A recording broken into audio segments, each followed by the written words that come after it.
In 1519, something happened. A famous warlord, a Spanish warlord called Hernan Cortes, led a band of 600 soldiers on a war, on a serious battle. They wanted to conquer a very powerful empire, the Aztec Empire in Mexico. Now, the moment Hernan Cortes landed with his men in Mexico, they came with large number of ships. So when they landed, he discovered that his soldiers seemed very tired and unwilling to fight. He saw that their morale was low. They were just idling away. And the environment was hostile.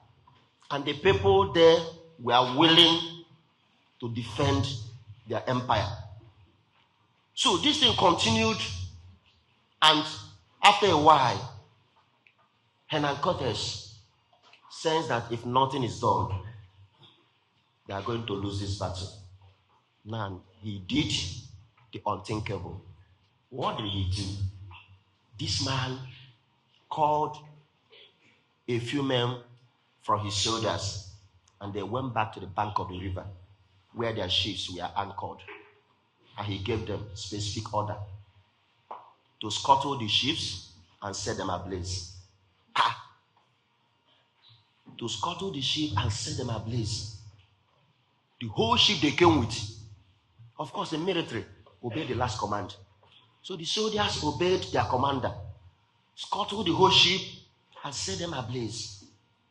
Now, when the ships were up in flame, those 600 soldiers who arrived within Mexico looked back in horror.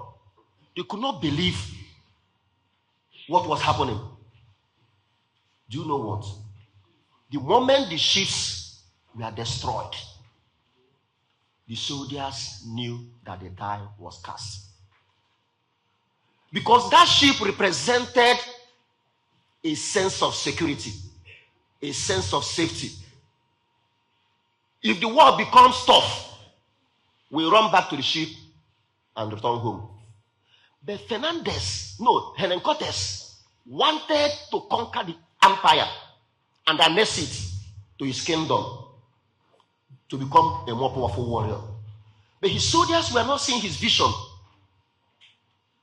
The soldiers believed, even if you don't win this war, we can always go home. Nothing happens. But the moment the ships were born, they knew there's no going back. It's either we win this war or we die here.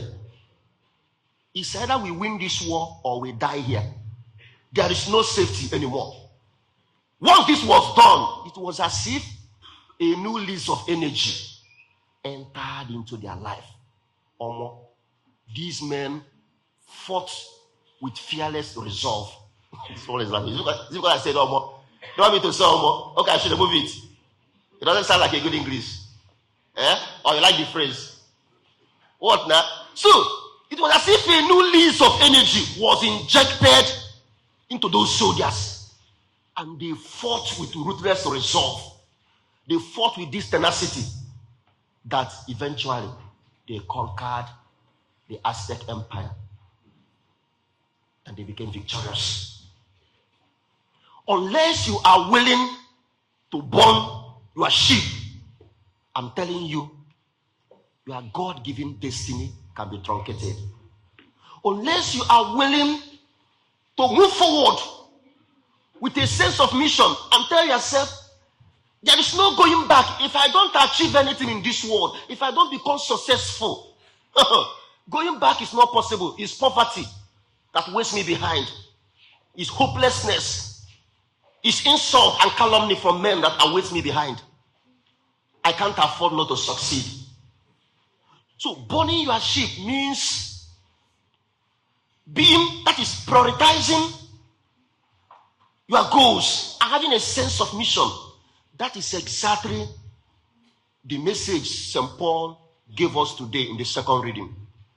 When St. Paul was saying, those who have wife, live as if you don't have any. Those who have family, behave as if they do not exist. Those who have business, live as if these things do not matter. St. Paul was calling us to do what is called prioritizing your goals. Know what is so important, and then invest every energy, every resource possible to achieve it. I've always shared this beautiful phrase from a movie called The Sound of Music. Fra Maria, when she was living in the convent with sisters, she was not, she was not composed. She seems like she's distracted. And then one day, a mother in charge of the convent called her and told her, you seem like you're not meant for this place. You are not made for this place. This place is not to be made for you. I will advise you go into the world. That was when she advised her to go and help the family of Von Trapp to take care of their many children. It was there that Fra Maria found love and left the convent. But when she was advising her, she made a point. She told her, have a dream that deserves all the love you can give, all the sacrifices you can make. And then she added, climb every mountain, ford every river till you achieve that dream.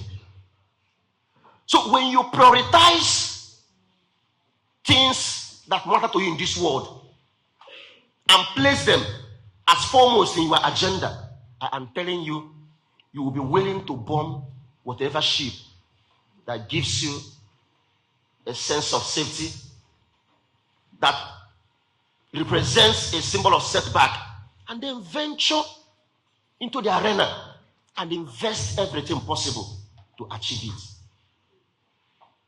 Could you believe today that Jesus met young men who were tending to their sheep and told them, follow me? And they left their means of livelihood and followed Jesus. I can tell you that these men didn't just wake up and follow Jesus. Jesus was a popular figure in the land. They have heard him preach so many times on so many occasions. And possibly, Jesus has won their hearts. So the moment Jesus called them, follow me, they left their sheep and followed him. I'm telling you, that journey those men made was changed their destiny forever. Who would have believed that ordinary fishermen, local fishermen, local village men, who would have believed that one day they would become global figures, so famous that their stories are told all over the world? Do you know when Peter, John, and the rest of the apostles lived? Over 2,000 years. But because they answered that singular summon from Jesus and followed him, that decision changed the outcome of their life.